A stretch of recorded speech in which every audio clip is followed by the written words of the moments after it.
Welcome to Poker Stories Behind the Scene, the podcast where we chat with interesting people from poker world and share their stories, experience, and insights. Today, we have a very, very special guest, Jakub, who has been involved in the poker industry and has a wealth of knowledge to share. He was a community manager at pokerstories.wtf and is now a singer-songwriter with his band and a communications and PR manager at Two Horizons Gaming. Jakub, welcome to the show. Can you start by telling us a little bit about your background and how you got into the poker industry? Hello, Herbert. Hello, everyone. And it's been a while since we've talked. I guess it's been like Quite, more than quite. 10 years, right? It's more than 10 years, yes. More than 10 years. It's a piece of history, I can tell you that. So yes, well, how do I get into poker? My first, poker job, the only poker job really was the community management at Poker Strategy. It was 2009. I've checked it just like that memory isn't. It's not perfect. But yeah, it was 2009. And it was a funny thing because before that, I was living and working in London and I had various jobs. Like, I was doing everything from catering to construction sites. And it's been like, I don't know, 15 different jobs. I was like, I was working as a waiter in conference rooms. I was once a butler to Prince Charles and Camilla at the party, and then I helped the guys with like building the scaffolding on the construction site, just dirty from that way. So yeah, so it was my London job, and then my wife got pregnant, and we decided to go back to Poland, right? So we decided we're going back to Poland. I'm going to get a job in Poland. We want to have our kid in Poland, back where we are from, and then I got this job offer for Poker Strategy out of nowhere. I think it was LinkedIn. Somehow the guy has found me, the recruiter, and I just went for it, and I got the job, which was really strange. So I look for you. I don't know. The guy has just picked me up. The recruiter on LinkedIn just kind of picked me up, as they do. And I decided, okay, I'm going to drop this. So I got the job, and my wife. The best thing is that my wife stays there. I don't know. That she couldn't fly, so I had to go on my own for like the first 3 months. The baby couldn't travel, so I was there on my own, just enjoying the last months of my free life, and yeah, and a great job as well at Poker Strategy. So if you're asking about poker itself, I was playing poker before, but only with my friends. I've never played online. I think maybe some home games, something like that. But I just played poker with my friends, and it was very, everybody has to see the flop, that kind of thing. And then I joined Poker Strategy. The rest is history for now. That's really funny. Yeah, everyone started with the home game, the typical home game. I did that too. But then I switched to online poker after quite some time. Let's start like with your first experiences when you moved to Gibraltar alone, as you said. Like how did that go? Like, did you visit before Gibraltar? No, The no, first time. no, it was my third time, and it was just the craziest days, wild. Because like with me, it's a time of a really big growth of Poker Strategy, right? They were hiring left and right. I think there was 23 people hired on the same day with me. Yeah. So that whole classroom of people just doing their first day. That was fun. Did you look up the month? Because I started in February 2009 and I was number 11 in Gibraltar, employee number Wow. 11. That I remember. Then But I believe you came in 3 or 4 months after, later. yeah, I was definitely after you. Let me just check what month do I have put down as the start. I think it's October. In October. Okay, yeah. Mm-hmm. Then recruiting was going massively. Yeah, the recruiting was crazy. And the great thing is that we got the apartment free in Gibraltar for the first month. You got that as well, probably. No, I didn't get that. I Oh, was too early. I came in before. That was the company apartment in the yeah, company apartment is nice, like a skyscraper type of building. yes. Was it? How was it called? Like Ocean Village. in Ocean Village. Yeah, Ocean exactly. Village. That's Beautiful where place. the office was before when I started in February. The office was there, down in the Waterhouse Mm-hmm. building, and then we moved well to the regular building later on. But Yeah. um, so did you do some interviews? Because in my case, I had to do 3 interviews to get the job. Like I had 2 interviews in Hamburg and 1 in Gibraltar before they actually hired me. And in your case, it was quicker. It was all online. It was all online. Yeah. I think it was pre-interviewed as well. Different people interviewing me. Definitely Leo, who used to be my boss, was the one that hired me in the end. You remember Leo, of course. Yeah, of course, of course. I Yeah. remember Leo. We gotta get him on the podcast as well. That's a good guy to talk to. Yeah, he has now his habit rewire Yeah. business, which is taking off. He's still living in Gibraltar, I believe. From what I I'm know. following him. I've spoken to him a while ago. So yeah, going back, I had a couple of interviews and they were going pretty smoothly. I don't have problems with job interviews either. But the funny thing is that we got this apartment and it was 4 rooms and 4 guys sharing it for the 1 month. We didn't know each other. No one knew it. And it was me, Polish dude, me, Yeah. a Russian guy, Do you remember his name? Ruslan Vlasov. Ah, yeah. Then it was Boopy, the Indian guy. There was the Yeah. Indian guy, Bhupendra, right? And there was Kai, the German guy, the Oh, fourth really? one. And we lived together completely from different backgrounds, and from all over the place. And we had to live it together that was the best time. I swear, this month was just the greatest. It was really close to work. But then it was good as well. It's not like, my wife came over and it was bad, but these first 3 months, I think, when I was alone, it was just crazy because like people like who've ended this month, everybody has ended their month free and they were looking for apartments in Spain, obviously, because they were a lot cheaper. Because this Ocean Village place was probably costing like crazy, more than London, houses in the first zone, definitely. So yeah, everybody was living like, people would put together their money because everybody was earning well and they were getting villas with swimming pools and stuff. We would party every weekend. It would be a crazy party. Love the Poker Strategy was throwing a party every month as well, right? Yes. So I remember that free time, really, poker plays and live poker, and we used to just party all the time. The booze in Gibraltar was cheap as well, right? Yeah, secrets as well. Do you remember? Yeah. Yeah. So yeah, Cigarette and booze. that's the benefits of tax-free drugs. Yeah. But like after your first month, um, you looked for an apartment and then you moved to Spain because I actually don't remember where you lived. Oh yeah, I've lived in Alcaidesa. Ah, you lived in Alcadesa. Okay. Yeah, really nice place as well. 2 golf courses and like 4 swimming pools, I think, in that estate. So yeah, we had a really nice apartment. So that was super cheap. And I'll be traveling on a scooter to the border. Yeah, the border is a talk in itself too. Wow, Everyone who was there, because I traveled by scooter as well, all the time, and the queues got bigger and bigger.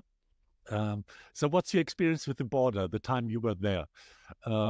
Did it get worse during the time, like the queues? Or I think it was the same. Maybe it would get worse at some time when there were tensions between Spain and Gibraltar. They were just keeping this, just checking everyone. It would stand there for an hour or 2 hours even. But sometimes I was just dropping the scooter, crossing on foot, and then like everybody else, jumping on a bus or something like just these 2 stops.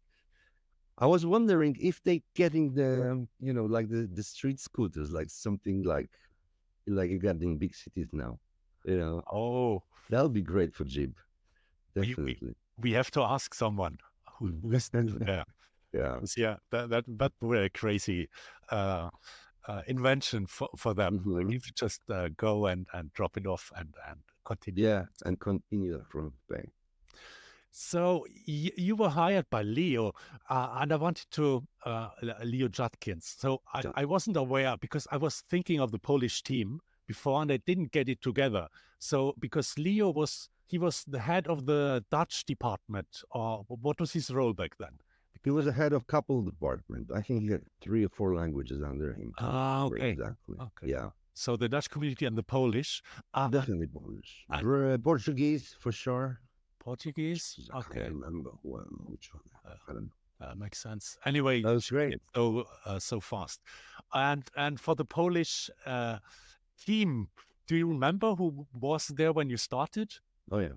There was three of us. It was Kasia running the place. Remember Yeah, Kasia, blonde girl, and yeah. Filip, a crazy Polish guy, Filip Vels, Ah, yeah, yeah, yeah. bald. He was well. So the Polish were all bald, and then Marta joined as a customer support later on, and yeah, and then yeah, well, I'll change. Piotr then joined, and Bożena was there still. So yeah, but there was three of us in the beginning, three community managers, and we had a great role of just running the Polish community, and it was growing massively at that time. It was like we have had about 2,000 forum posts a day at some points. Like this impossible to read even, not into reply. So we would just like only in the Polish community there was 20 something languages I think in the entire poker strategy. So the business model was just so good, it was working. Yeah, it's scaled perfectly. I believe it was 18 languages. Well, maybe, yeah. Yeah, 18 languages. Um, So yeah, so we were running the Polish community. It was really good. So organizing the time, for just to get people playing, as you know, just to get people involved. We're trying new things. Like I've done the first poker podcast in Poland ever. I think after me there was like 2 years nothing, and then they just started some like little poker podcast later on. But I've started my first poker podcast on iTunes. I remember. I've done my reality show, and I remember that four Polish poker players, they decided to live together in this big house in Krakow, and I was just like trying to get the cameras in there and the reality show from what were doing. So we're doing pretty wild stuff. It was unlimited expenses, pretty much, and the VIP parties they were done twice a year by us organized in Poland. So we get the travel back, get all the best poker players, just a weekend with them there with drinks and different like go-karts or bowling or whatever there was there. We would always do something different, and we spend the time with the family. So it was really a perfect job, I swear. yeah, I remember that you were, as Polish community, you were very creative in terms of community interactions. Like you mentioned the parties and so on. And how was the feedback from the players? Like you invited to the parties? I mean, it was great. I'm friends with them till this day. I'm friends with the great Polish poker players, really young guys back then, really established now as a tournament players now. But it was great. I mean, everybody was blogging at the time. Blogging was the thing. So there was this saying, if you don't blog, you don't exist. And people would there was thousands of blogs on poker strategy where people would just play and just describe their progress or just talk about things that they connected to poker.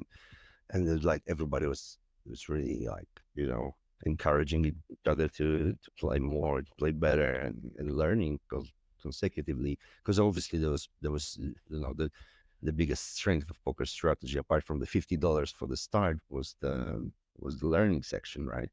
Was the life coachings, everything, the knowledge base that they had access to. Yeah, yeah, it was a complete package, like unmatched, even like in terms of community, because Yeah. there were many like low stakes poker players, and they returned just for the events, for stuff in the forums.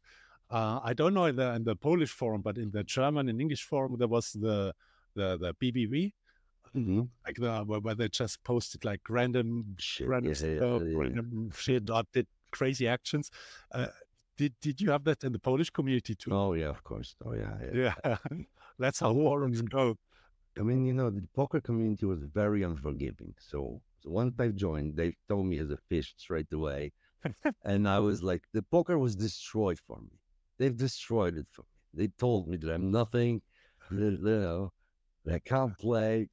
And even if I like once reached the final table on a tournament of like Polish community tournament, they wouldn't believe me when we play. Like there's no way I could be that lucky. So it was crazy, and some actions. And you how I asked him about the feedback. So yeah, I've invited these guys to my house. They've been to Gibraltar as well. The top players and every party was just going great. So yeah, I mean, they were earning money and we were even throwing parties to them, just praising them. It was really good. It was really something else. So many just adventures on these parties, man. For example, like we would give those poker players, it was about, I don't know, could be 30, 40 of them at the party at one point, and we would give them some tokens when we reached the club, like at the end of all the activities. They would give them tokens for example, 200 zloty, and you have to, like, you can spend it behind the bar. They know that this is like for the drinks. And the first thing they did was just put everything in the pile and just do one fix up hand.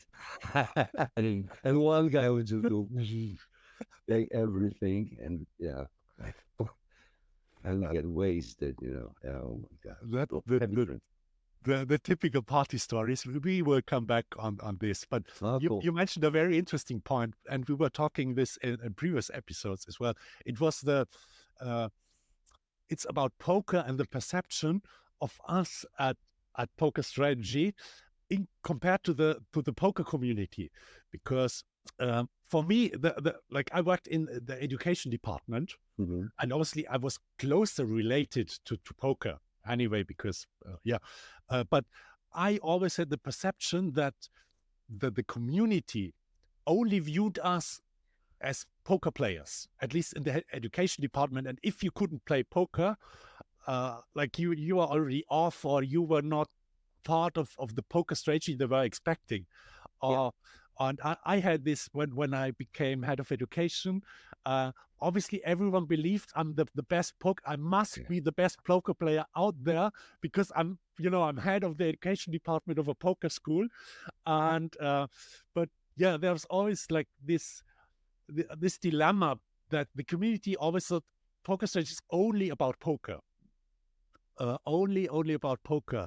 So what was your perception? Like you mentioned, like they said, like, yeah, Jakub can't play. Like he's just someone who organized You the know, event. Like, exactly. This is the funny guy, you know what I mean? And it's just this funny guy who's an admin. I could write well, you know, and it was like I had my my virtues, but I couldn't play. But I think it's every enclosed community like that. Every even high level you could say, right? Because it was the best players, a lot of good best players in the world. So you know, even in the poker strategy community. But like I'm with gaming now, with PC games, and you know, and console games right now, and the community is similar. Like the guys who playing racing games, for example, when I used to work for a racing game company, they would be like, they would not value you as a person if you didn't do a certain kind of a certain love. You know, it's just love. These fat guys sitting there in the chairs, they would just like, you know, because I couldn't like beat them in the game. It's just crazy. It's very similar. So I think it's everywhere. It's everywhere. But there was some crazy. I could see, like, I think the thing that shocked me the most when I was running these forums, apart from different stuff, like there was like, cheating and there was like some, you know, people have to ban for different things, and we could talk about this later as well. But one guy started a blog, I remember, and I think he was writing it for a year or so. He was playing poker, just climbing up. He made a really good money on no limit. And then at some point, he just got drunk, as you do, and he just spent all of it on high stakes. Just lost everything.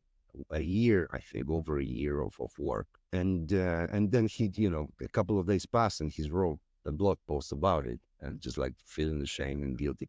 And people, like, I would say that they would encourage him to start again, something like they would just go crazy on it. Just say, we're gonna kill you because you did this. How could you do it? How could you waste that much money? You idiot. Like, really aggressive, complete community reaction was just crazy. And left, I realized that they're living it. You know, this is like their life, and they can't believe it. You know, they were following this guy, with him, trying to be like him, maybe even, and now he's destroyed it all with one good weekend. You know, so yeah, yeah, that happened to most poker players, funnily. that you go broke. That happened basically to everyone, everyone I know, and then you have to fight back. Um, but since you mentioned like your current occupation, like you work for this gaming company, uh, can you tell me a little bit about it? I saw you do uh, like not the type of game I would expect. Like you had a hotel manager and a camping manager and Yeah. a swimming pool. No, what's the name? A pool manager stuff. So No, tell me about that. actually, I'm a head of marketing right now for four different companies, and it's a part of a one group. And the reason, because it's split into different companies, is because they all make different types of games. So the ones you're talking about is Two Horizons, and they make simulation games. So basically, it's we got a best mall simulator that's in works. You have the airport renovator and the one hotel renovator which just came out. It's a really cool game. It's a great looking game. It's like the most beautiful furniture game that you can find. Basically, you've inherited an old hotel from your grandpa, and you go inside and it's completely just stuff all around, destroyed, all different nasty paints, and it's completely destroyed. And you have to restore it. You have to remove all the furniture. Then you choose your paint, you choose your flooring, you get unlock new furniture, you buy that, you let little management, and yeah, and this is what people play. What can I say? You know what I mean? It's not something that I would love to do, but my daughter plays it, and she loves it, and I also enjoy it. It's got really great reviews on Steam, so the programmers did a good job. Yeah. So yeah. So this is one of the companies. The other one is Game Island, who's making survival games. So we're running a survival game called Serum, and I'm doing the marketing for it currently. We're pushing it because it's going to come out next year. And also the third company, the Dust, is working on the game called The Inquisitor, which is kind of like The Witcher, dark fantasy game, story based. So yeah, so I got my team of writers and graphic designers, and we are basically running that marketing for those companies, producing content, and just, building the community as I do. Okay, okay. So when you left Poker Strategy, I assume you stayed in the community business. So Yeah. when did you leave and what do you do afterwards? Correctly. So I left exactly in August. What was it? August? Or 11. it was 2011, definitely. I think it was October 2011. Yeah. So I was there for almost 3 years. Okay. No, 2 years I don't know. I'm It should looking at be my, 2 years if you started in 2009. yeah, 2009. I started 2011. It was a little over 2 years, I guess. Okay. So then I got a job. Why did I quit that beautiful job, you ask? So the reason was simple. They've banned poker in Poland. Black Friday Oh, happened, yeah. and there was this big affair with slot machines. Imagine that. Slot machines in bars in Poland were declared illegal, and some member of the current parliament was involved in those illegal machines. Oh, And to cover it up, they basically banned everything. All the money plays, like together with online play, were banned. They couldn't tax it because they didn't know how, or they didn't even want to, like. So they completely banned it, and it's banned until this day. You cannot play poker online in Poland. The access to the sites is blocked, and the only way you can play poker is you have to like apply to a casino a month before, I don't know, and pay 1/3 in taxes, and they would run the tournament for you. But I don't think you can even play cash games ever. So the government in Poland has just changed. They're doing it as we speak. Like they're changing the people in power. So I hope they will bring it back. They'll get to their senses and restore it. I actually didn't know that poker is still banned. Mhm. The online games are banned. So basically, all the poker players they live abroad now. Uh, Not really. They use VPN most of the time, but it is. But it's bad because the weak players, all the fish, is swimming away. All the Polish players who are casuals, basically, they can't be bothered with VPNs or anything like that. If they know it's illegal, half of them will not play. Okay, okay. So, um, you left PokerStars and you headed back to Poland from Gibraltar to Poland, or did No, but well? I went. I think I did go to Poland for about half year, but then I got a job in Utechnic in Gateshead in the UK. Okay, So it was a really cool company. They were doing the racing games that I told you about, like you know, in the community of racers, virtual racers. They had a NASCAR license. They were doing NASCAR official NASCAR game, AAA game. Like there was this game was running like FIFA basically. So every year you would get a new NASCAR game with a little better graphics and some more features and basically the same thing. And they would put it in a box and sell it and drink champagne for 2 months and then do another one. So it was good. It was good. It was good times. And they also did a game called Auto Club Revolution that didn't go really well. They tried to do like an MMO game with huge, with huge community of cars, of real life cars. They did not succeed with this, and they've also listen to this one because I don't know if you know this. The Technics did the worst game ever for PC no, I don't. ever, and it's still the worst PC game ever made. And I'm in this game myself. How? Like, No. oh, dude, I am there as a collectible card that you can find.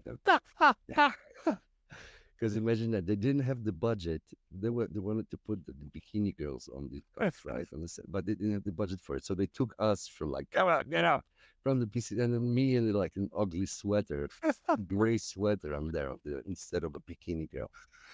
But it's still, if you check on Metacritic and filter by PC games, go on the last page, and you see on the very bottom, you see "Right to Hell" Revolution. That was just, And you're caught in there. dude. And I've never found. No one has ever found it. I have to like. I would pay money for someone to just find me this, because no one could like. But it's the worst game in the world. You know what? I mean? It's not easy to produce the worst game in the world. It's everything has to be the worst. The dialogues, the story, the graphics, the gameplay, everything. If one thing was good, it wouldn't be the worst game in the world. So yeah, so check out Right to Hell, guys. I recommend you to see a review of it. It was the best marketing work that I've ever done in my life. Nothing else like, I don't know, billions of views on YouTube. Angry Joe's got video on it with about 12 million views, I think. So Right to Hell Revolution. I need that card. I need that card. Yeah, I know. I know. It's great. And there's an Easter egg like you in a bikini or something like that. No? Maybe it's not all But it was just, dude, the game was like you were like a biker who comes back from Vietnam. They kill your brother and you take revenge on people. And the level of absurd in this game is just crazy. Like, for example, it's just stupidity just flows. I know this company doesn't exist anymore. They're not proud of this game, so they're doing great stuff now. So I don't want to, throw them under the bus. But they rebranded now. They're doing the Zero Light project for the car salons, which is going amazing because they've always done great graphics. But this game, Right to Hell, is just something else. For example, you had a mission to cross the fence, but it was an electric fence, right? So you couldn't cross it. So what would you do? You would steal a truck, probably kill the driver of the truck. So Jake, the main hero, would steal a truck, drive to the power plant, go inside the power plant, kill all the workers on all the floors, shot them dead, and then go on the very top and turn off the power in the entire city. So then the the fence could be crossed. You know what I mean? A straightforward story, I would say. Yeah, yeah. So that was great, and he was like having sex with women in this game and restoring his energy every time he had sex with these girls. And A nice detail. yeah, and the motion capturing I think was recorded by our IT guys, I guess, for the sex scenes. But then the Germans, listen to this, they said no, we don't want these scenes. We're not gonna. It's okay. We put this naked. So last minute, we would just dress these girls up. Okay, we couldn't change the scenes, so we dressed them up full dress, and all the sex scenes are completely dressed people, like the car mechanic girl, overalls. Yeah, you okay? But that was it. That was it. That was fun times, new techniques. Yeah. Like you mentioned the gaming communities, and you basically said they are basically all the same. But like, if we explore this a little bit deeper, because I agree. But would you say there is something from a poker community to a gaming community that's different, or do they work all the same? Or the people in there are the same? Because you mentioned many similarities, that they're extra competitive, highly competitive. They only accept people as persons if they achieve a certain threshold of level or skill. Uh, Yeah. do you see a difference, or do you believe it works on the same parameters? No, I think there is a difference, definitely in the intelligence level. There's not a lot of poker players that are plainly dumb. They're mostly intelligent people, and gamers are sometimes just dumb, quick fingers. You know what I mean? But then, on the other hand, poker players can be really like mean. I guess the gamers as well could be, right? But poker players can be really unforgiving, and yeah, well, gaming is different because there's a lot of games. You can be good at different games, and poker is just poker. You have to be in that. You have to be in that community to know what it is like. And yeah, I think on my example, they said they destroyed poker for me. Of course, I play poker to this day. Sometimes with my friends, I still do. I'm having fun bluffing them and showing the bluffs and just laughing sometimes. But once I started to learn, I've stopped being unpredictable. You know what I mean? And my skill level was not there. So then this is why I was mocked most of the time by the players. There was a good story about the Polish player called Artur Vasek. I think he reached the EPT table once, the final table once or twice.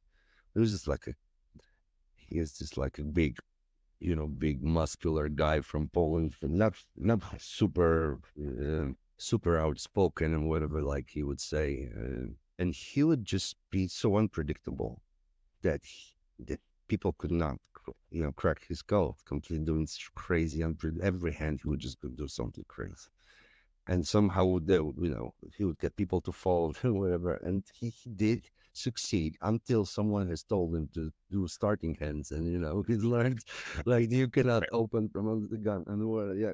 Ah, so then he lost it completely as well. So Yeah, sometimes it's not beneficial if you learn too much. mhm. Um, yeah, they're natural players who fail well, and then they learn and get completely thrown off the game. Yeah. That happens. Um, Well, yeah, but as you said, like going back to the question, I don't. Well, they're very competitive. It's definitely the poker players and the gamers are. They're all competitive as hell, and your status in a crew depends on how good you are in what you do, and which yeah, is not bad. Which is not bad. Which leads to you trying to get better in what you do. And in poker, it turns into money, and in gaming, it rarely does. yeah, there are a lot of similarities for sure, because basically how poker strategy started at the beginning, it was a bunch of StarCraft gamers. Mhm. And they were all in StarCraft, and there was the StarCraft community. And then someone found out about poker and said, "Hey, uh, I just played this game. Like I'm printing money. Come over and do it." And that was the foundation of how Poker Strategy was founded, Wow.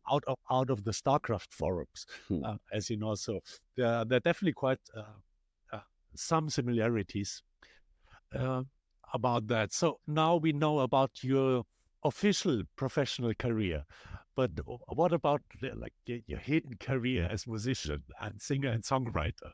Oh, okay. There's another one. So yeah, yeah. A couple of years ago, we came back to Poland and I've started a band, and we, I mean, it's gone now since the pandemic. We haven't played, and we already don't practice anymore. So it's been a couple of years, but I still I still miss it, because it was good times. It was, I think, 3 years of us running, doing an album, an EP with 5 songs on it, I think, and then we did, a few good concerts. So it was really good.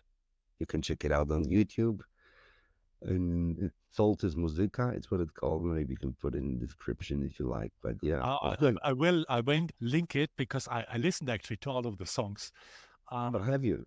yeah, I did. I actually quite enjoyed it. I couldn't understand the lyrics of, I believe, three songs because only two were in English. Yeah. Uh, but I liked it. How would you describe the style? Because I wasn't sure how to call the style a little bit because it was a mixture of rock, some country elements, Hmm. even hard rock. So how would you describe it and put it into a character? I mean, probably it would be easier to describe every song in particular, but I have no idea. They're always all over the place, with the songs. So I would do ballads. I would do something heavy like grunge because this like I've grown up on grunge music, so I love it till this day. And I don't know. I could never categorize. I was call it rock, rock, and I would close everything up. Uh, that's a pity that you stopped. So you were the singer and you play guitar. Hmm. Yeah, Yeah. yeah. I was wondering about your setup because a typical rock band, like there's a bass, a drum, and a singer who plays guitar. But you had even like background singers, you had Yeah. other instruments in the mix. So Yeah. how did that come? Well, I've always liked backing vocals. So I had two girls who were singing beautifully, even better than me. They were really good. I had a guitar player that was doing all the solos and fills. So I had two guitars, a bass, drums, and two backing singers, the backing vocals. So it was like 7 of us on stage at some point, occasionally saxophone or a clarinet, just to give it a little color. But yeah, it was really nice. At some point, we did about 350 people, I think, on the best concert. So it was good for like this little band that just started.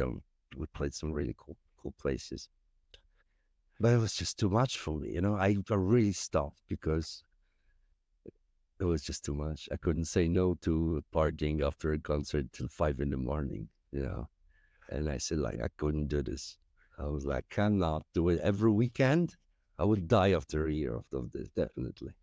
Yeah, it's a tough job. You know, I played music when I was young until Hmm. 18. I had a band too, and the drummer, he's actually now a professional musician, and he got a job at the Oktoberfest. Like he was the organizing the group for the 3 weeks of like one place there, and obviously he had to play every day. And then uh, he told me like he had an appointment with his medicine, like with his doctor, and they took some blood samples. And then the doctor said him like, whatever you're doing, like you have to stop. Like I can already see that you're drinking way too much, and that's a little bit the life of a musician, so to say. But talking about too much, let's go back to poker strategy and the time in Gibraltar. Uh, the parties. Yeah. What is the most memorable event you remember? Like, what's standing out for you of all the parties we did? For sure. I can't remember whose house it was, but they had like this standing pool. Like not this pool that's dug into the ground, but the one that is like on Okay. endless pool thingy. Like, you know what I mean? Do you remember that house? No, The I big don't Calvin remember. thing where we used to party. Was it in Santa Margarita? I think so. Yeah. Oh, I believe I know it. I have a story for that too, but you go first. Uh, Shit, what's the name of the German guy, community manager as well, I think. He Hadi. was always Hadi. Hadi. Yeah. Yeah, Hadi. I know the house. I know the house. So I remember this one party. I got super drunk, got cut drunk, and I would be chasing some girls around this swimming pool on the ridge of the swimming pool. And I fell down from it on a stone, Oh, and I hit my collarbone, like my back of my ass on that stone, and I went out completely. And I think Hadi with someone else, they would just put me in a taxi, drive me. because I used to live in Jib still. So they would drive me to the border, get me somehow. I'll wake up at the border, go, oh, they'll just carry me home. And I would stand up the next night. I couldn't not sit for about 4 days. I remember that part. I remember. You do? Yeah, I do. I do. I remember that you fell and you were like almost you weren't walking like Yeah. almost yeah. Jesus. And I would stand. We had this co-working space in Poker Strategy, right? So Yeah. it was 30 people in one office. And I would be standing all the time because I couldn't sit on my everybody knew what I did. Jesus. Now it's time for my story. Not all. In precisely that house, it was Hardy's house. Mm-hmm. I remember there was a party. I went there directly from the office and didn't eat much, but I drank a lot. Like I arrived at 8 or something, and I drank a lot. And I remember then I went on the bathroom and I didn't feel too well, but not really bad. And from my point of view, I was in the bathroom maybe 20 minutes. I went in there at around 11 or 11:30, and then I went out and everything was dark and no one was there. And then I looked at the clock and it was five in the morning, and I was completely alone. They forgot me in there. I don't know how that happened, and I They couldn't closed go the out. house. Yeah, I couldn't go out. And then I found like I slept out through a window, but there was this huge wall outside, and there was a palm tree, and the wall was like 3 meters or something.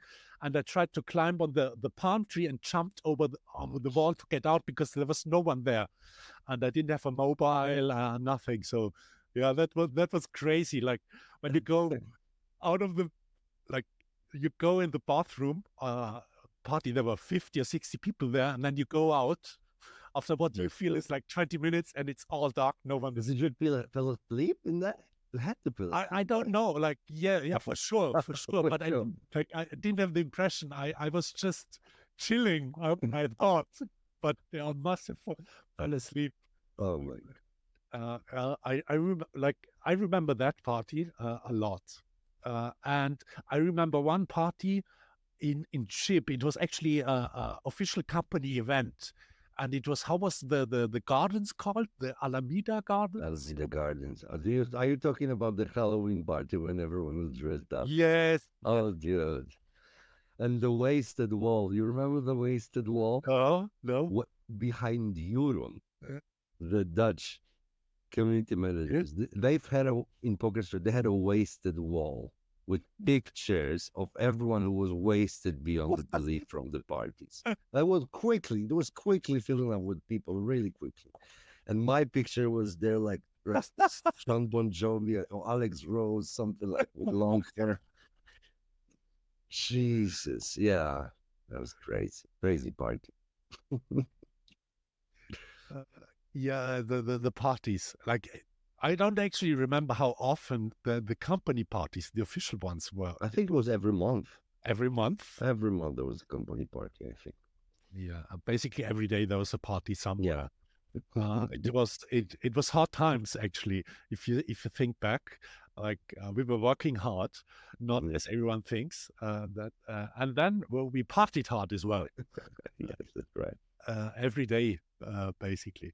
Um, yeah, other party events that stand out. Can't really remember any other parties. They were just like these two were different. If you can remember them two, they were the best ones for sure. No, but it was good. It was good. Everybody was used to it. They were getting fed by them. They were getting Subway sandwiches for breakfast, different ones, and that stuff, and parties. Yeah, good times. Good times in poker strategy. I always talk about these times well. Uh, what would you say? What was your most biggest achievement as community manager? Was it the parties? Oh, No, I don't growing it as like becoming one of them, I think, even though I wasn't a great poker player. So they treat me as their own in the end.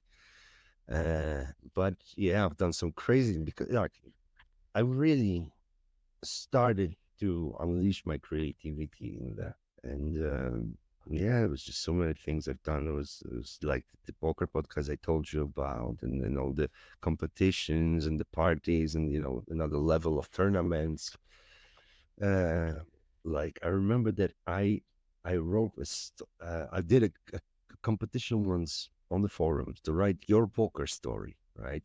And I went, write something that's going to be interesting. There was always cool prizes for it, and the entries that were coming in, it was just crap. Okay, I was reading through them, so there's nothing interesting, but there was a lot of them.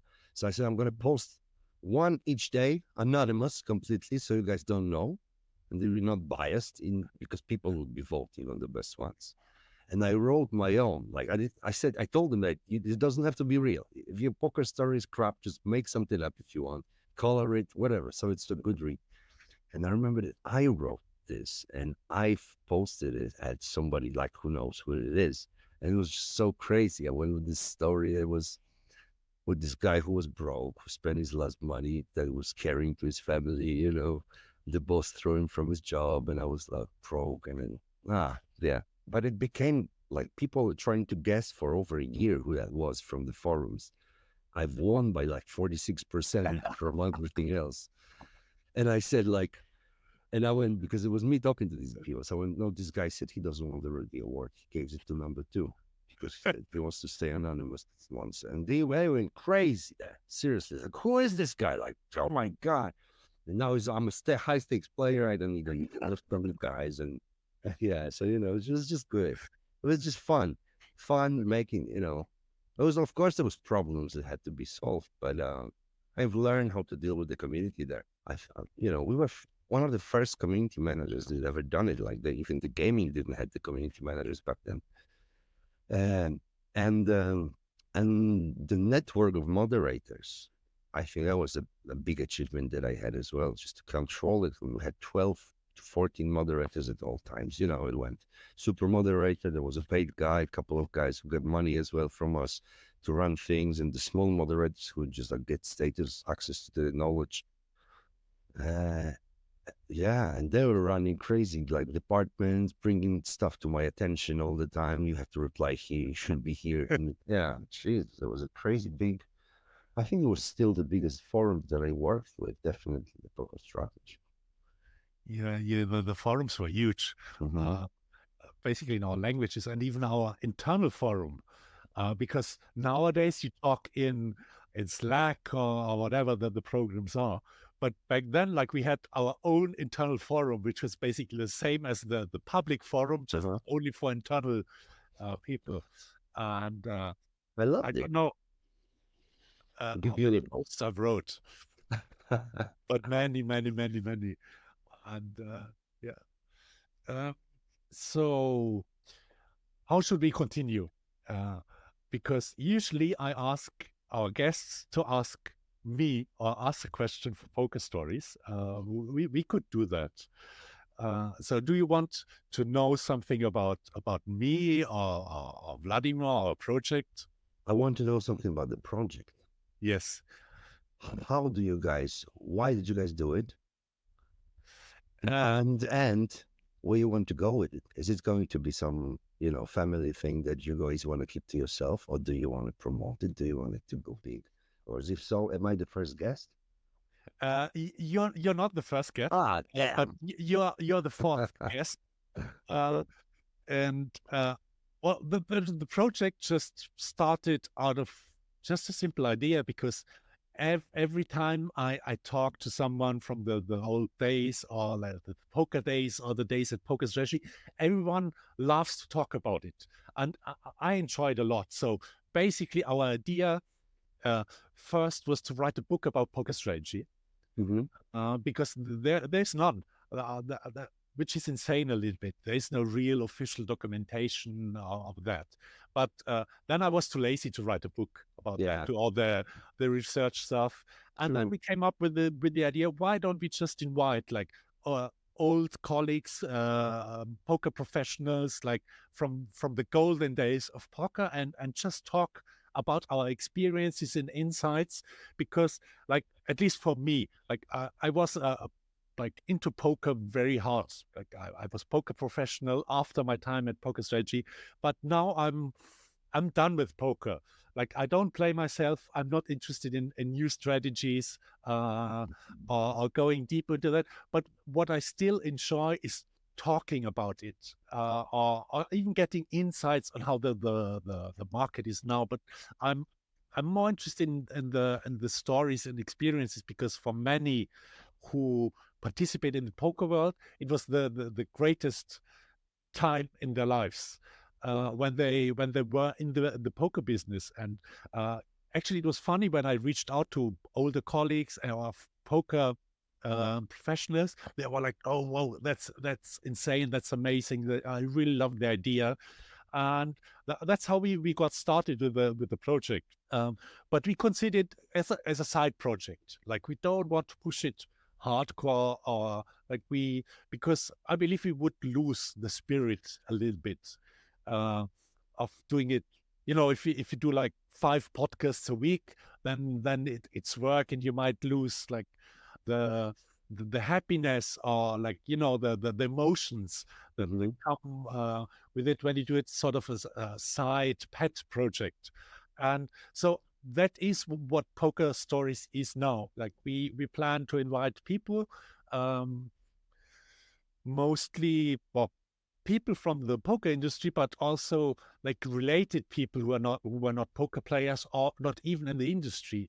Because I had for instance, I had a lot of friends visiting me like from not a poker environment at all. Like they are regular workers, and then they saw like this poker world in Gibraltar, like all the parties, the luxury in the events and everything. And it, I'm curious what they have to say about this in hindsight, because it left a mark in them.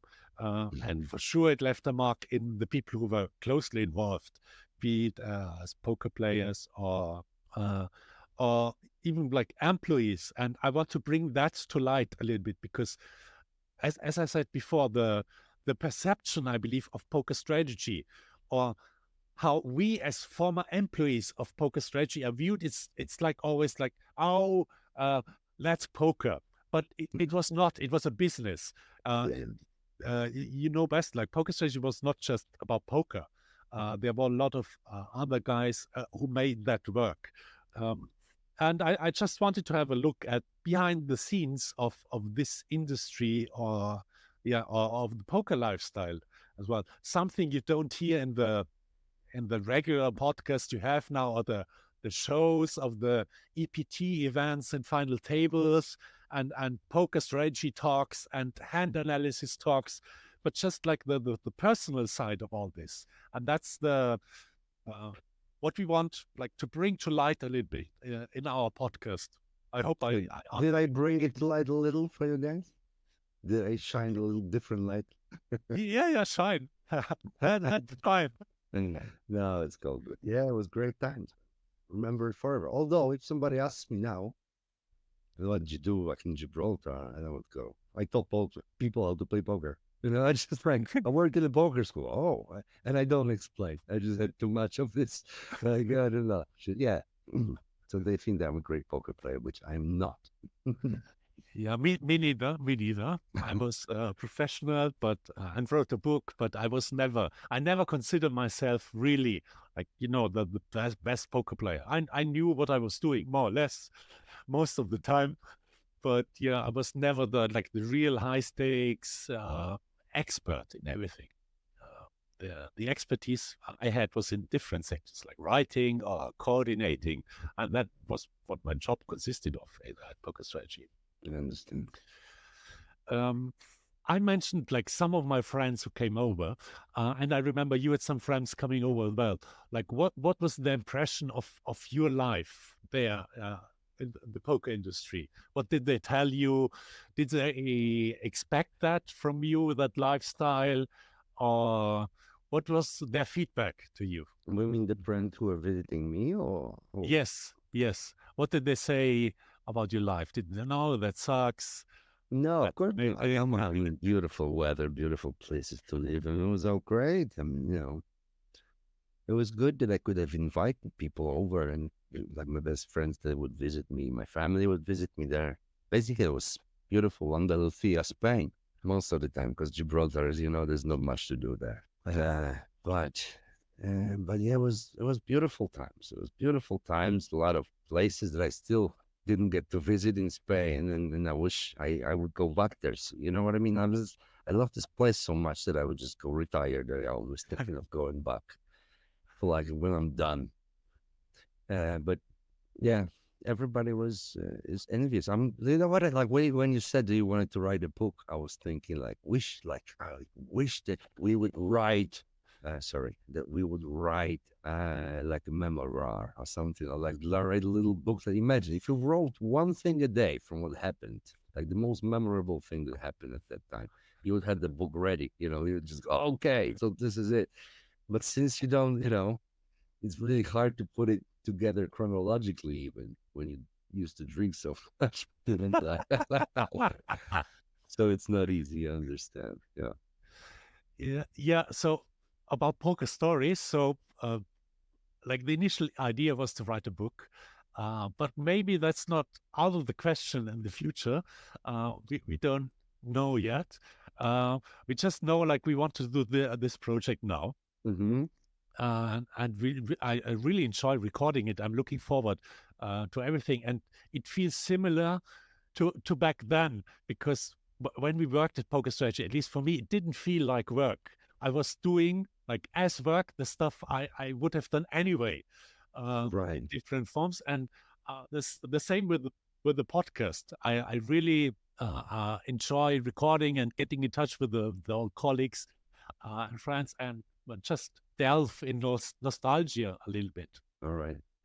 So I believe we make a shorter episode today. Is it shorter? I thought it's over an hour now, isn't it? It's an hour, but the other recordings were 1 hour and 30, 40, and we could go on a No, lot. of course. Let's leave something for the second time. Um, we definitely invite you again. That's Uh, fine. um, and yeah, Jakub, thank you for being with us today and sharing your stories. And I believe that's all for today's episode of Poker Stories Behind the Scene with Jakub. If you enjoyed the episode, be sure to subscribe to our podcast and follow us on social media to stay up to date with all of our latest episodes.